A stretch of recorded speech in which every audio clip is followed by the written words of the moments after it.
Nanay ni Krista, may banat para kay Mikoy. Hala, ano kaya yun?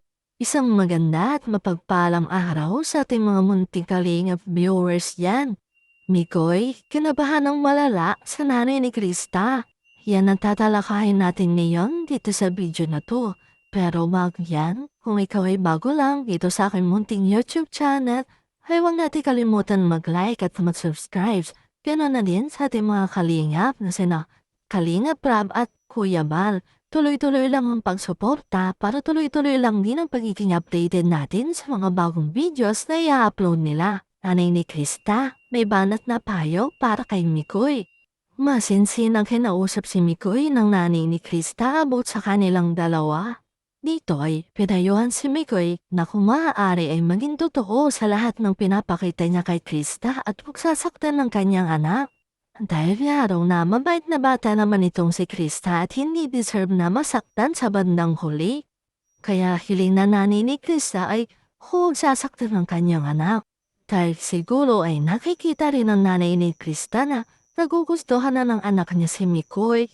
Dahil nga siya ay isang magulang ay mas gugustuhin niya na hindi mapalagay sa masama ang anak niya. Kaya hanggat maaga ay sinasabihan niya na agad si Mikoy para alam nitong binata yung ginagawa niya. At dahil nga seryosong usapan ay hindi naiwasan ni Mikoy na kabahan ng malala. Dahil siguro akala niya ay kung ano na ang sasabihin sa kanya ng nanay ni Krista. Mabait at maintindihan naman ang nanay ni Krista kaya hindi mo masasabi na masama ang pagkakasabi niya kay Mikoy namang gusto niyang sabihin.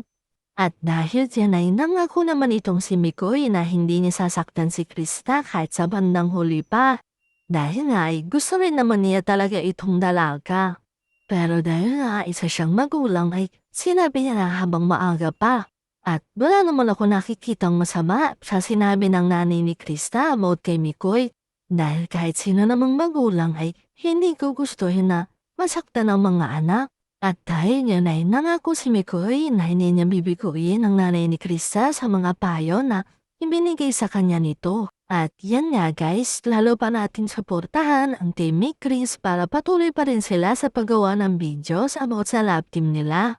Patuloy lang natin silang suportahan para mas lalo pa silang makagawa ng maraming videos.